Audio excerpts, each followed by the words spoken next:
Hello friends, welcome to edurify.com। मैं आप लोगों का अपना राज सर। मैं आप लोगों को आज बताऊंगा कि किस तरीके से बायोलॉजी पढ़ा जाता है, कैसे बायोलॉजी को हम लोग पढ़ना चाहिए या कैसे पढ़ते हैं बायोलॉजी को।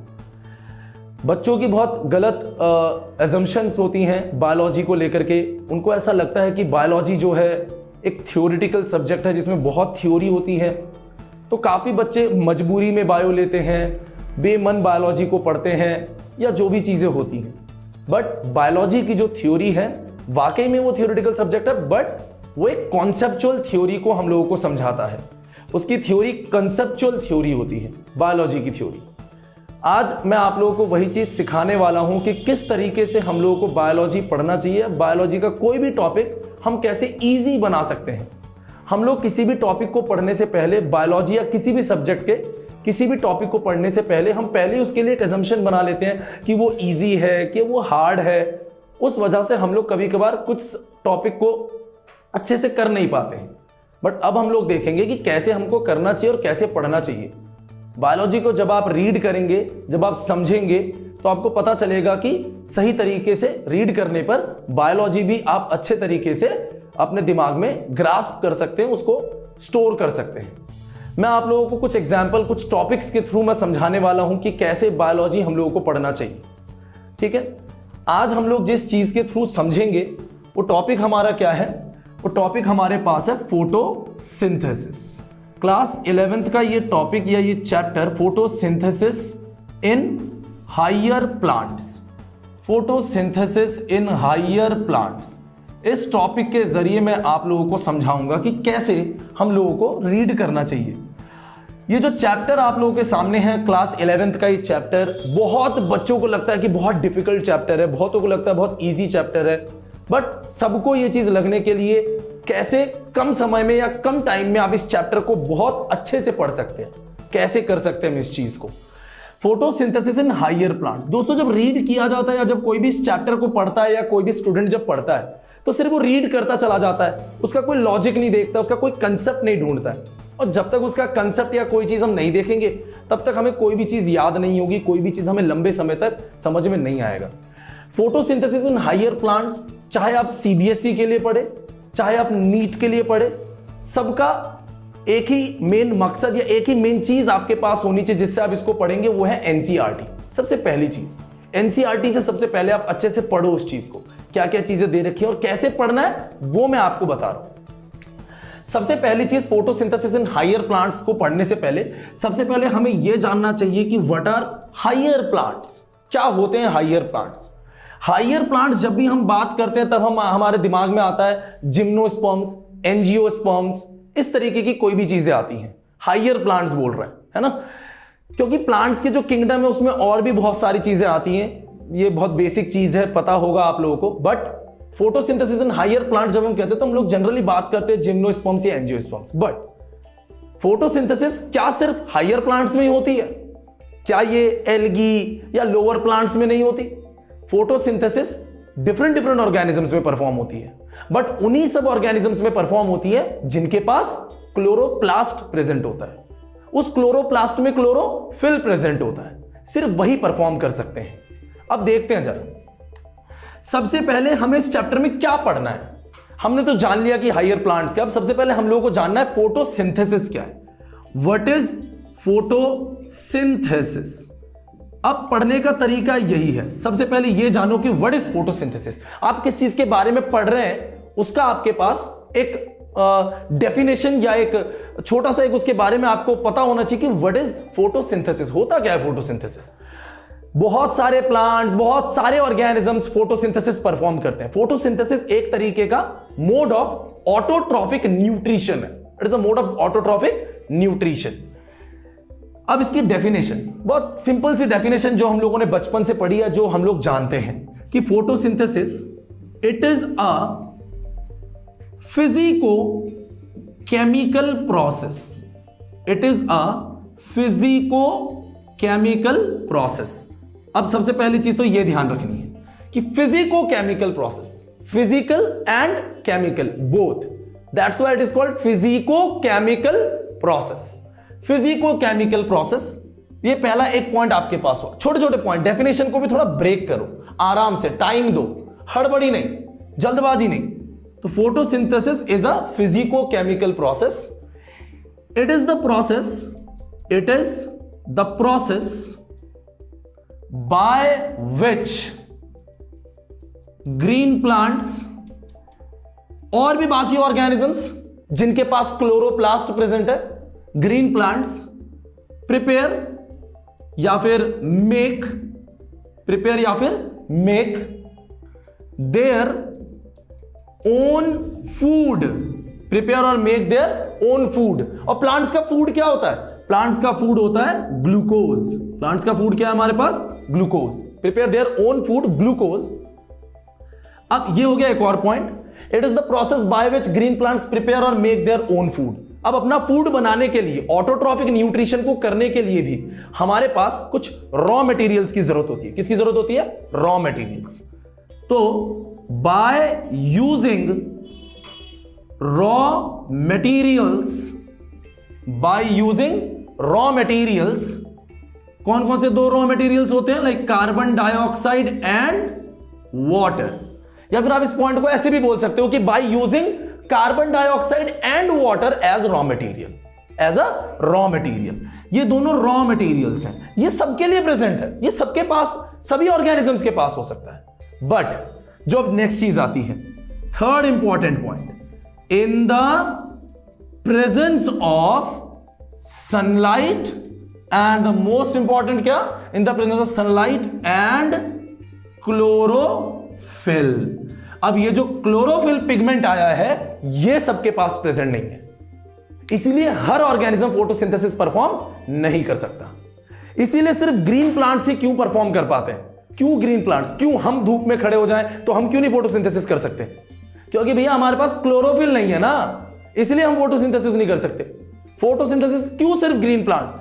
क्यों सिर्फ वही ऑर्गेनिजम्स जो ग्रीन दिख रहे हैं, या वो ऑर्गेनिजम्स जिनके पास क्लोरोफिल है, सिर्फ वही परफॉर्म कर सकते हैं? हम नहीं कर सकते बिकॉज हमारे पास क्लोरोफिल पिगमेंट नहीं है, इसीलिए हम लोग फोटोसिंथेसिस परफॉर्म नहीं कर सकते। That's why animals are heterotrophic organisms और हेट्रोट्रॉफ्स, है ना। अब हम देखते हैं, ये तो हो गई हमारे पास डेफिनेशन फोटोसिंथेसिस की। अब देखो पढ़ने का तरीका क्या हुआ सर। डेफिनेशन को याद कर लिया, किसी ने पूछा बता दिया, रट लिया, क्योंकि बायोलॉजी का जो मेन थिंकिंग है वो यही बनी हुई है। लेकिन किसी ने इस तरीके से नहीं समझा। अब सिंपल है कि एक फिजिको केमिकल प्रोसेस होता है, इसमें ग्रीन प्लांट्स अपना खाना खुद से प्रिपेयर करते हैं। यह भी पता चल गया कि ग्रीन प्लांट्स का फूड ग्लूकोज है। किसकी मदद से? रॉ मटेरियल्स लेते हैं, कार्बन डाइऑक्साइड और वाटर, और किसकी प्रेजेंस में हो रहा है? सनलाइट एंड क्लोरोफिल की प्रेजेंस में हो रहा है। This is photosynthesis. अब इस चैप्टर को पढ़ने से ये तो हमने स्टार्ट कर दिया, बट इस चैप्टर में और डीप जाने से पहले यह जानना है कि फोटोसिंथेसिस की डेफिनेशन के अलावा हम लोगों को और क्या जानना है। अब देखते हैं, नेक्स्ट आगे चलते हैं, आगे की तरफ बढ़ते हैं और देखते हैं कि और क्या चीजें पढ़नी है हमको। ठीक है, फोटोसिंथेसिस हर उस ऑर्गेनिज्म में पॉसिबल है जिसके पास क्लोरोप्लास्ट है या क्लोरोफिल प्रेजेंट है। उस हर ऑर्गेनिज्म के अंदर पॉसिबल होगा, चाहे वो बैक्टीरिया हो, चाहे वो एल्गी हो, चाहे वो कोई भी हो। ठीक है, नेक्स्ट देखते हैं, what are the steps occur during photosynthesis. जब फोटोसिंथेसिस होता है तो कौन कौन से स्टेप्स होते हैं, कौन कौन से स्टेप्स अकर होते हैं। यकीन मानो मेरे दोस्तों, अगर आपने इस क्वेश्चन के आंसर को बना लिया और इस क्वेश्चन के आंसर को दिमाग में रखा ना, ये पूरा चैप्टर कुछ भी नहीं है। ये पूरा चैप्टर एकदम सिंपल और बहुत इजी है। बस इसके जो स्टेप्स होते हैं उसको जो ध्यान में रखेगा और जो इसके हिसाब से पढ़ेगा, जो मैं बताने वाला हूं, बहुत सिंपल लल्लू चैप्टर है, एकदम सिंपल चैप्टर है, बहुत ही इजी चैप्टर है। हार्ड बस लोगों ने मन में बनाया हुआ है। What are the steps occur during photosynthesis? सबसे पहला स्टेप क्या होता है हमारे पास? सबसे पहला स्टेप होता है हमारे पास absorption of sunlight by chlorophyll. कुछ बच्चों को लग रहा होगा अरे ये तो हमने 10th में भी पढ़ा हुआ है, ये तो बहुत सिंपल है सर, इसके आगे का बताओ। यही हड़बड़ी जब हम करते हैं ना, कि जो आता है उसको हम बहुत जल्दी जल्दी छोड़ते चले जाते हैं, इसीलिए हम लोग चीजों को, कॉन्सेप्ट को मिस कर देते हैं। हम डायरेक्ट इस चैप्टर में उन चीजों के ऊपर कूदते हैं जो एकदम हार्ड है, डिफिकल्ट है, फिर हम भूलने लग जाते हैं। हमें भूलना नहीं है, इसीलिए हम लोगों को छोटी छोटी चीजों को ग्रास्प करना है। Absorption of sunlight by chlorophyll, ये सबसे पहला पॉइंट होता है। सनलाइट में क्या चीज है? सनलाइट में कुछ और नहीं है, सनलाइट में सिर्फ लाइट एनर्जी प्रेजेंट है। क्या प्रेजेंट है? लाइट एनर्जी प्रेजेंट होती है। तो यानी कि क्लोरोफिल ने क्या करा? लाइट एनर्जी को एब्जॉर्ब करा, सनलाइट के अंदर की लाइट एनर्जी को एब्जॉर्ब करा। फिर क्या होता है हमारे पास?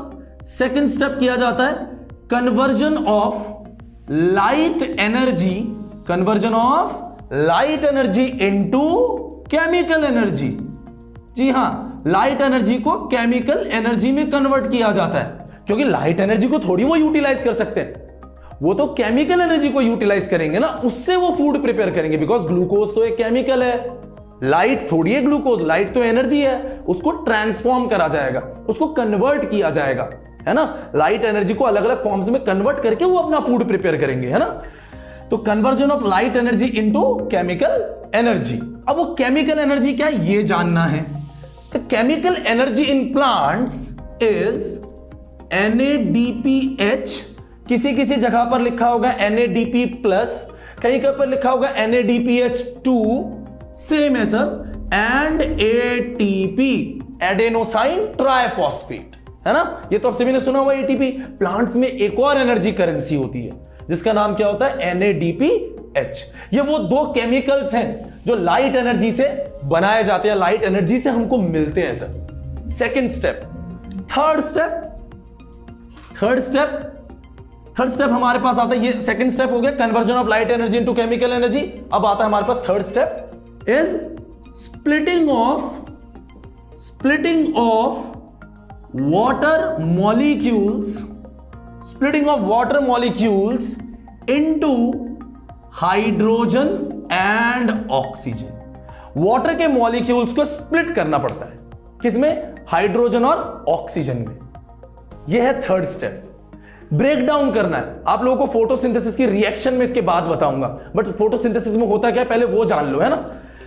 फोर्थ स्टेप हमारे पास इंपॉर्टेंट स्टेप, बिकॉज अब तक तो ग्लूकोज हमने बनाया नहीं। अब fourth and the last step is reduction या फिर कन्वर्जन, आप सिंपल बोल सकते हो, reduction of carbon dioxide into glucose. ठीक है, इसको कई बुक्स में स्टार्च लिखा होगा या कोई भी चीज लिखा होगा, ग्लूकोज कार्बोहाइड्रेट है, स्टार्च है एक तरीके का। ठीक है, तो reduction of carbon dioxide into glucose. इसका मतलब जो मेन चीज थी वो क्या था हमारे पास? लाइट एनर्जी मिलनी चाहिए। वो लाइट एनर्जी जब मिली उसको केमिकल में कन्वर्ट करा, वाटर मॉलिक्यूल को स्प्लिट करा इनटू हाइड्रोजन एंड ऑक्सीजन, और फिर कार्बन डाइऑक्साइड का रिडक्शन करा ग्लूकोज में। यही होता है फोटोसिंथेसिस के मेन रिएक्शन। और इस चैप्टर में हम लोग यही 4 स्टेप एंड तक पढ़ते रहते हैं, इसी को ही पढ़ते रहते हैं डिफरेंट प्लांट्स में डिफरेंट चीजों के अंदर। ठीक है, अब सभी को ये समझ में आया कि what are the steps occur during photosynthesis? Absorption of sunlight by chlorophyll. Chlorophyll एक पिगमेंट है जिसने सनलाइट को एब्जॉर्ब करा, लाइट एनर्जी को एब्जॉर्ब करा, फिर उसने उसको कन्वर्ट करने के लिए केमिकल एनर्जी में कन्वर्ट करा।